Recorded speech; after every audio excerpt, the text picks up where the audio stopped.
So in today's episode, I want to talk about the experience as a business owner, pros, cons, kind of the actual life that we went through to make this happen.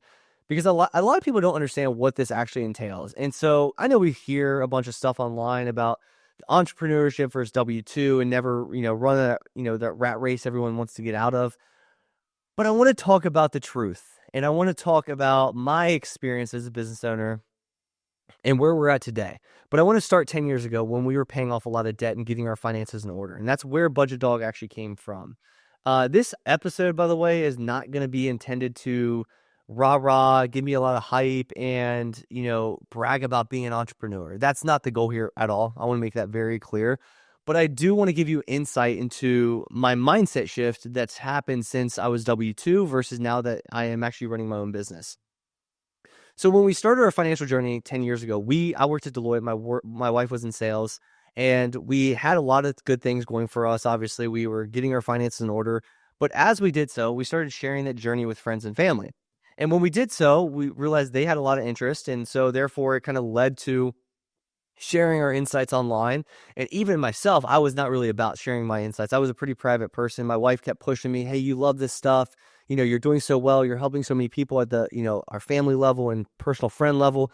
Why don't you share this stuff with the world and help people out? I'm like, I love it, but no one wants to hear this, so that's kind of where it started. Obviously that led to starting Budgetdog and what Budgetdog became with time. And I know, for the first, 16 months, I made $0 in this game, but I worked very hard.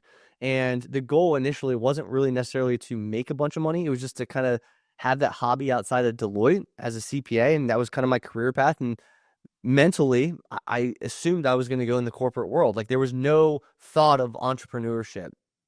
But as I worked at Deloitte, my wife would hear me talk about my day and stuff like that. She's like, "You're never going to work for somebody, just so you know." And I was like, I don't think that, Deloitte's, I'm a CPA. I went to school for 22 years to get my CPA. Like that's my career path. And that was like my mindset at that point in time. And even things like on the employee mindset when I was at Deloitte, I'd be mad at management for X, Y, and Z or upper managers or PPMDs at Deloitte because of the decisions that they made.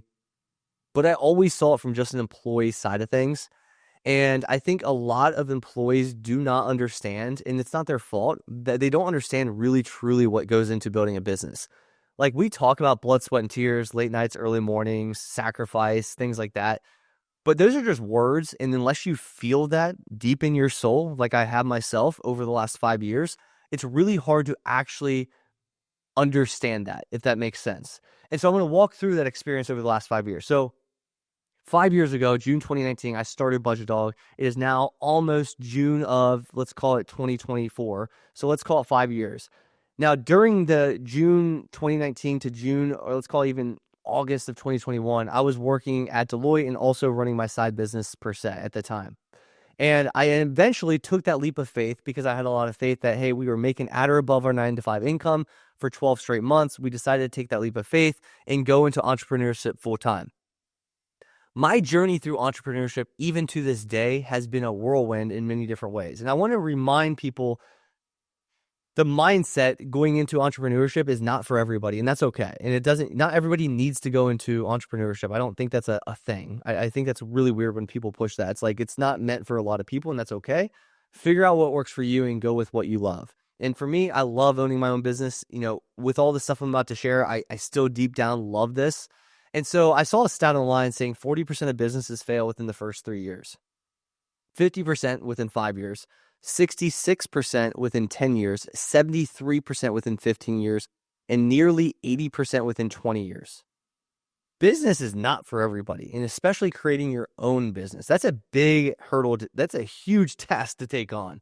And when you are working for somebody, just remember that that individual that's leading that company, that created that company, is probably doing a lot more than you see. You might have one individual role in your company. And let me explain kind of where this comes from, because I obviously grew this company, right?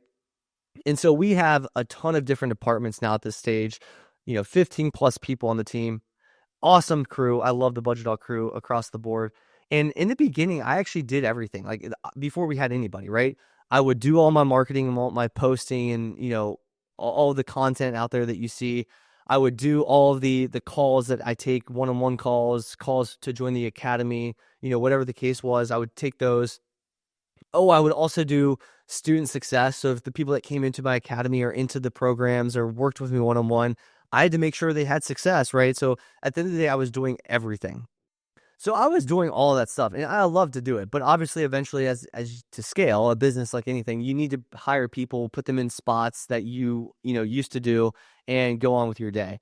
And so as I've done that, we've done a tremendous job of scaling and growing as a company within Budgetdog, ultimately to help a ton of people, and that's really what we're here to do. And the vision within Budgetdog is not only to help you on your roadmap to financial freedom, but to give back to Gervais syndrome in the meantime. And we have $1 million goal for Gervais syndrome, and we will raise that goal. I can promise you that. That's the mindset we have.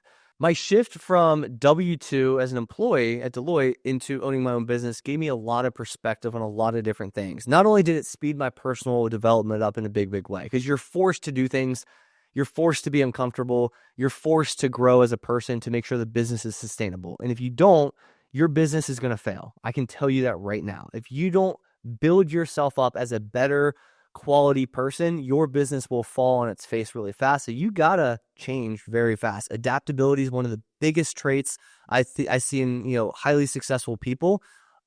On top of that, I think resistance and being able to handle an immense amount of physical and mental pain at all times, because that is what you're going to deal with when you get into entrepreneurship.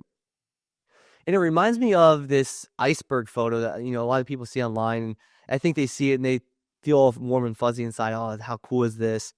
And they understand it. But then when you actually go out into the real world and you post your real results, everybody goes right back into reversion of being the same old pointing fingers, oh, you got lucky and all this kind of stuff. And it's quite honestly, like, I'm not here to say like all the stuff I've done, but I'm going to walk you through literally what I've done just to show you and give you insight into that so you can respect and understand what happens. And this isn't just me. This is every business owner out there in different, they might have a different story per se, but they still go through these types of things.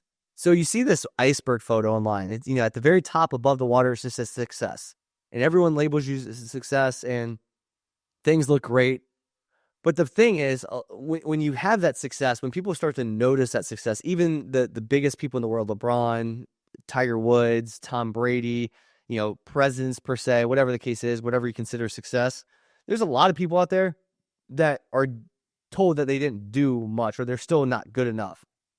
And that's always going to be the case. Even when you're a business owner, even when you have immense success, it doesn't matter. Like, I often will post on my social media about how, what we've done, and I try to be transparent and all this kind of stuff and really help people along the way. And you always get the comments, oh, you're lucky, oh, you're a trust fund baby, all this kind of stuff. And the funny thing is I'm not, like, at all. And so I don't know if I give that appearance off that I am, but, we've changed the situation we've been in a major way. I grew up with zero financial literacy. My parents never ran a business person. My mom was a teacher. My dad was in the mortgage business. We didn't have that experience, like running a business and financial freedom, like in my, genealogy. It wasn't a thing in my family. And so, like, we've created this, and, like, obviously from an outside perspective, you hear all those words like privilege, and that, I think it's a short way to saying, I wish I was you, to be honest. I think that's really what they're saying, because life's unfair, get over it. And so when people can't handle that, it's really funny. Everyone starts at a different position. And that's, it's not to say that not everybody has, nothing's going to always, there's never anything that's going to be equal in life. And that's just a fact of life. And when you think like that, you're going to constantly be upset. You might start 3 steps behind me. You also might start 3 steps ahead of me. And ultimately, it doesn't matter. The cards that you were dealt, you need to figure out how to use those to the best of your ability. And so pointing to privilege or pointing to this person's lucky or has more access to resources or whatever the case is a silly conversation, quite honestly. And it's not to not have it recognized. It's not to totally ignore it. I'm not saying that by any means. But what I'm saying is, if you just constantly point to that in a negative way, it's not going to help you in any way. Like, respectfully, it's if you say this individual has 2 loving parents and I didn't, you're not going to change it. That's what happened. Deal with it. And a lot of people don't want to hear that truth. And, especially in today's PC culture, they want to go on and on about how this person's luckier than this person. And they live in this constant, it's hurting them the whole time. But it's a constant, just vicious cycle. And when you get past that stage and realize, I don't care where I started, I know where I'm getting to. I know what my goals are. And you see that big success above the iceberg, above the water, you will understand below all of the stuff that goes into that. No matter where you started, you're going to have to experience a lot of this stuff. And I'm going to walk through this list of what I see on the screen. So number one's hard work. And like, we can talk about hard work generally speaking until you actually feel what that means. Complete ownership. When you run a business, you can't just be sick. You can't just take off. You can't just take PTO and have a work-life balance like a lot of employee mindsets want to do. It's not like that. You got to get through the tough times. You got to work hard. And if you don't, it doesn't even matter if you work hard. You got to work right. You got to work smart. And the hard work is put in and you fail. That's just part of the game. Good luck. Have fun. And a lot of people don't understand that. They really, truly don't. People can say they work hard. Everybody wants to say they work hard. Everybody wants to say they do X, Y, and Z. But until they actually go through it, actions speak a lot louder. How many people post on Instagram, they're at the gym and they're, sitting there and you're at the gym, they're just posting, walking around, not doing a whole lot, just showing off, showing people that they're at the gym. Happens all the time. Persistence, late nights, rejections. Let's walk through that a little bit. So persistence is something where I've seen every successful entrepreneur, exceed at a high level. Persistence is one of those things where you can get hit 101 times, but you just don't quit. And you get up 102 times, no matter how many times. And that is a level of resistance or even persistence here to that bar on your chest. You got to be able to hold that longer than the next person, times 10. And there's always going to be somebody stronger than you, but you got to find a way to fight through that. And that's a really hard thing to do in real life. Late nights, done that a few times. And these things aren't things I talk about often because I don't, with extreme ownership and a lot of entrepreneurs, real entrepreneurs, that is, that really own a business, we actually don't care to talk about this because we take such extreme ownership. We don't expect you to feel bad for us. That's not what we're going here with this podcast even. I'm not expecting you to feel bad for me. This is what I chose to take on. This is the life I chose. So I don't ever expect anybody to feel bad for me, anybody to tell me that, oh, you're doing such a good job. I don't need a pat in the back. I know exactly what I'm after and I'm going to get it because I chose to. And a lot of people don't understand that. They're like, all these fake, let's call it, fauxpreneurs online, they love to talk about the grind, talk about the success, all this stuff, and like how hard it was. A lot of them just want to show you that they've done it, or they put entrepreneur in their bio. It's always a funny one. And so these late nights, guys, how many nights I was up till 3 a.m. building funnels out, building back-end automations out when everybody else was sleeping. We're talking Saturday nights. We're talking Friday nights with my wife. And we would grind. And there was nights where we just didn't get enough sleep. And that's just part of the game. And of course, do I want to neglect sleep? No. But is that sometimes part of what happens? That's part of life. It's part of the tough things. Yeah, 100%. Rejections. You know how many people have told me no at many, many times. In fact, I get told no 24 times a day. I ask for different things. I push, even people on my team. I push, I ask for deals. I ask for partnerships. I ask for all different types of things. I hear no all the time. I get rejected all the time. A lot of people turn that, as soon as they get rejected, or they'll even have avoidance behavior in trying to get rejected, all sorts of different things there. Sacrifices. So sacrifice is a funny word. Everybody wants to live there and have their work-life balance, and everybody wants to become financially free. But nobody actually knows what sacrifice takes. And like, if you make a ton of money, you don't necessarily have to sacrifice for financial freedom. It's pretty easy if you build an automated financial system that we talk about in Budgetdog Academy all the time. But if you aren't willing to really, really get gut punched and really sacrifice and really not go out and literally say no for 2 years, 3 years, 4 years, 5 years straight to every, social event you get, invited to. If you're not willing to do that, you're not going to make it. I'm just going to put it point blank. As a business owner, for the last 5 years, I could count probably on my hands, maybe I'll give myself 2 hands here, maybe 10 times, where I was able to go out and enjoy myself from a social event without having to think about the business, without having to feel distracted or anything like that. Like, it's a very small amount of times I went out and I felt, okay, the business is in a good spot. I can go out and enjoy myself and I can say yes to this. Most times over 5 years, it hasn't been that way. And that's just the reality of it. And that's okay. It's just what comes with the territory. Discipline. If you're trying to pay for accountability out there, what I will say is that you're not naturally disciplined. You need to build systems around you. I would say I'm a pretty naturally disciplined person, but I also build systems and change my mindset to think different ways to help me with more discipline. Because as people, we're not very disciplined, and I think that's a tough thing. And life is going to happen. Let me tell you this: life is going to happen to you one way or the other. And I'm going to talk to you about my story as well of how we built our business and where we built our business specifically in a second. But if you can't stay disciplined when life throws you curveballs and you don't have your normal schedule that you're used to, going to the gym at 6 a.m. and going to work at 8 a.m. and getting home at 5 p.m. and hanging out with your kids, and that changes, or life throws you a curveball and somebody passes in your family, or you have to take care of an elderly parent, or you have a sick kid, or you get sick, or I don't know, tear your ACL and you can't walk around the same way you once did. If you can't do that stuff and you can't stay disciplined during those times, because that's called life, it's going to be really hard to be really, really successful. Doubts, as an entrepreneur, if you don't have doubts, you are masterful and you are one of a kind. Because I can tell you, everybody I've talked to that's an entrepreneur has daily doubts. I'm in a group of 8 entrepreneurs. Every one of those entrepreneurs are doing numbers that I've only dreamed of growing up, right? Everybody's doing numbers that are well above into the 1%ers of this world.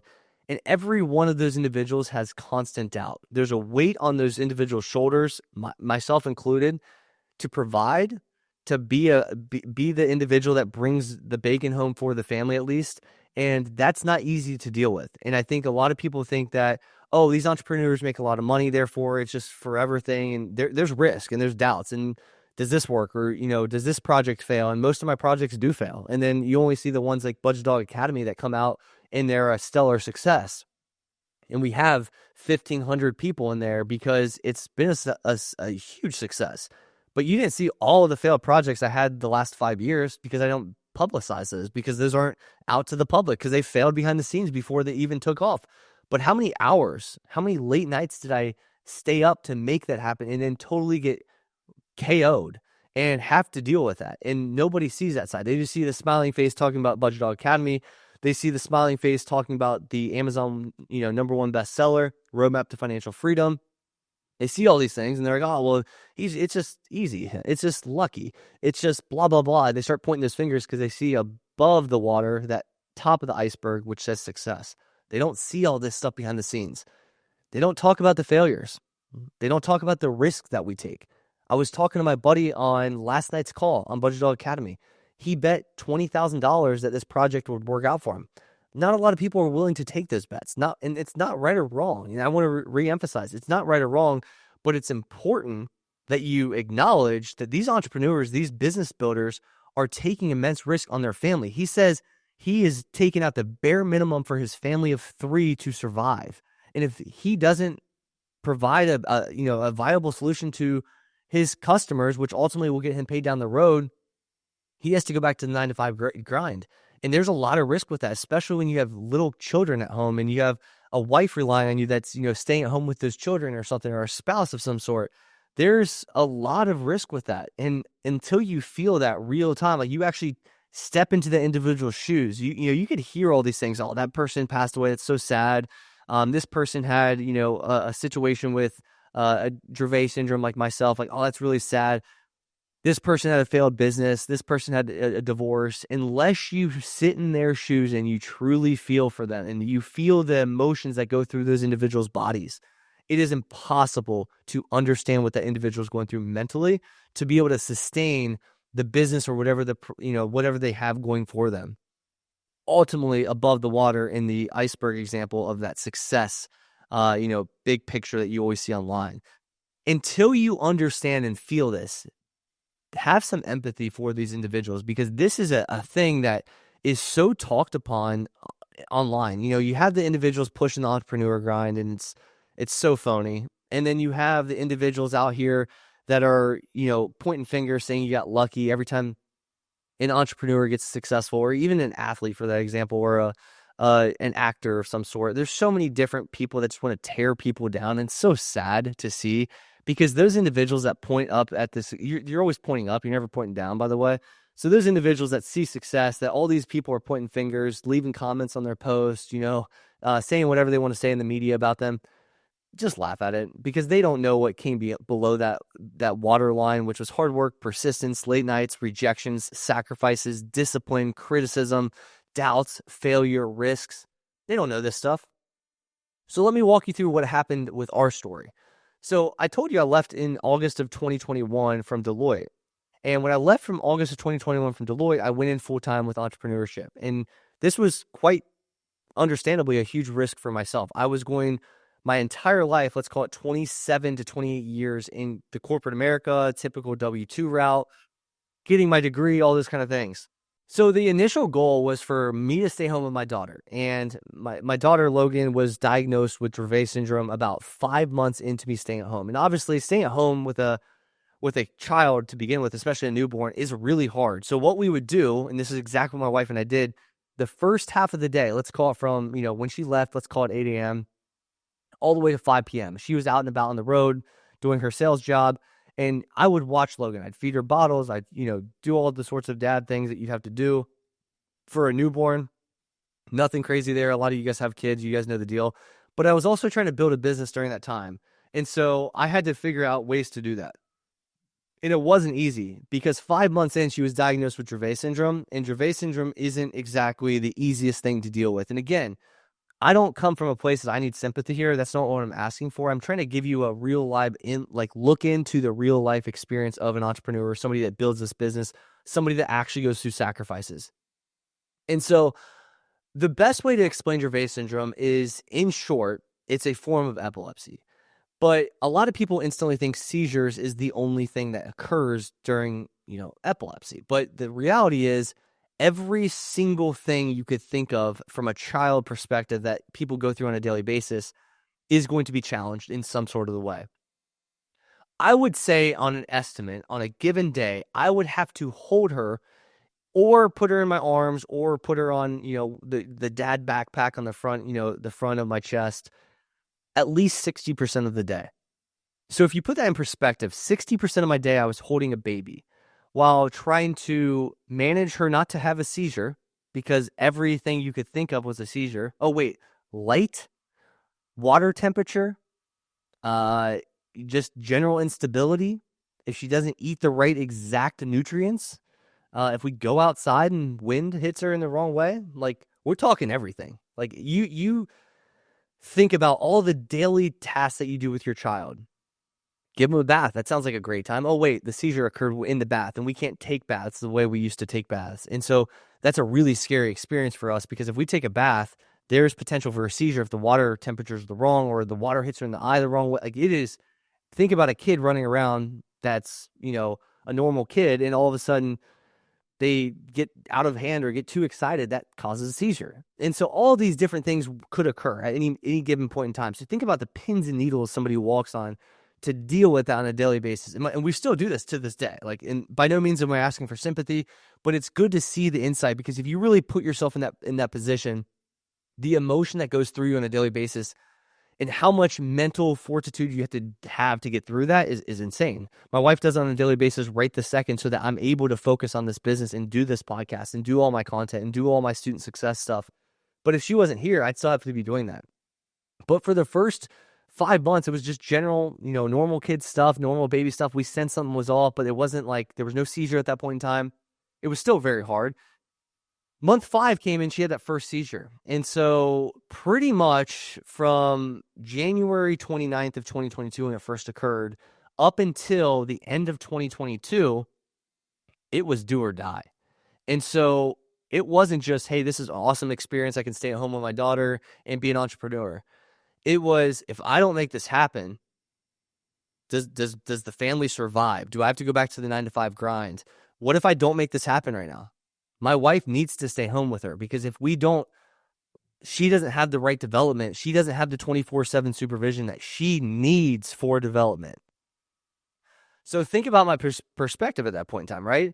I'm fresh out of Deloitte. I've never considered entrepreneurship. I decided to take a wing 3 weeks before she was born. 5 months in, she has a seizure, and now we find out she has Dravet syndrome. And my wife has that natural urge to stay home. I sense that.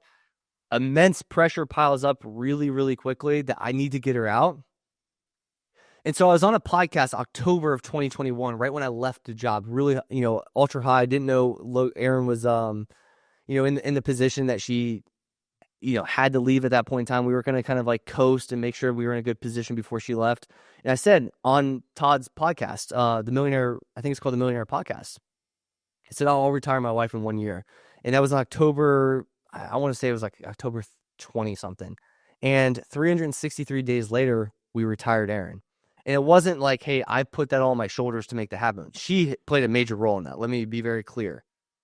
And for anybody out there that, hates on this decision or like, well, it sounds like you're making the decisions. Now, this was a joint decision, so get over yourself. But we went through a pretty rough experience with seizures and just the urge for her to stay home. And I remember specifically the time when we went up to Michigan. And this was around October of the following year, which was 2022. We had the understanding that at that point in time, we were going to be moving to Dallas, Texas. We didn't know when. We knew that in October of 2023, this new great organization down in Fort Worth at Cook Children's was going to be opening for Dravet syndrome. There was a specialist down there. We got in contact with them, and we were really excited about that opportunity. And so we didn't know when we were going to move necessarily, but we were traveling up to Michigan. And as you guys know, anybody in Michigan, snow is crazy up there. And it was in October, so the snow was absolutely insane. They were actually on the way up. It was Logan in the back seat. I was driving. My wife was there. And we turned the car around at one point and we just said, you know what? We're done. We're done with this whole entire thing. You're quitting your job. We're headed home. The reason was because this seizure could have occurred. And if we were on a highway with a bunch of snow, couldn't get out, who knows what would have happened. We turned the car around, she quit her job, and the rest was history. But during that time, that let's call it, I kind of skipped a lot of time there, right? January 29th, the first seizure to quitting her job. Think about all of the stuff I talked about below the iceberg that was occurring to make this happen. There was doubt. Better believe there was doubt. There was a lot of doubt. Could I make this work? There were failures. Not everything was a success during this time. There were risks taken. There's a lot of criticism, a ton of criticism, by the way. Oh, you're gonna do X, Y, and Z. Oh, okay, cool. Awesome for you. Blah blah blah blah blah. People in our own circle would say that stuff. You talk about sacrifices. I don't even want to go into the sacrifices. I lived in a hospital. My wife and I, in 2022, were in the hospital on a weekly basis. We would stay there 3 nights, 4 nights. I'd be sleeping in the little cot that was not very comfortable, getting no sleep, wake up, build my business every single day. Every single day. We're not talking about one time. We're talking about every single day for like 10 months straight. But we got to the point of moving to Texas and being able to have her quit her 9-to-5 and having the business excel at a high level. But for me to sit here and say that there isn't still the hard work happening, there's still not the persistence, the late nights, the rejections, the sacrifices, the discipline, the criticism, the doubts, the failures, the risks, would be really, really a huge lie. Because that stuff still happens to this day. And so next time you think about that business owner that's not giving you the fair treatment you think you deserve, think about what they've gone through to be in the position that they're in and why they don't have as much sympathy for your position as you might think they should have. And again, there's no right or wrong. It's experiential here.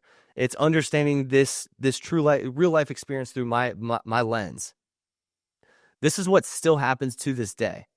There might be a podcast I'm filming like right now, and I hear my wife scream. There might be an event 30 minutes before where Logan has a seizure and I have to call off because you guys have been some of my events. You guys have seen us do that live time. We don't know. There's a lot of unknowns. But next time you think that business owner is screwing you over, or that business owner doesn't see your side of the story, maybe you should see their side. Maybe you should dive into their psychology to fully understand what's really going on and understand the sacrifices they made. Because I think it's a really important concept. So I hope that breaks this down in a big, big way, showing my side of it on both sides of the spectrum. And again, there's no right or wrong. This isn't a sympathy podcast by any means. I'm just showing you the real life stuff that actually happened. And I hope that you take this with you, and I will see you next week. You've been listening to Money on My Mind with your host, Brendan Schlagbaum. If you found value in today's discussion, share it with someone who could benefit from it too. Be sure to subscribe to the podcast if you haven't already, so you never miss a money mastery tip. Until next time, stay passionate about your financial journey and keep taking bold steps towards your money goals.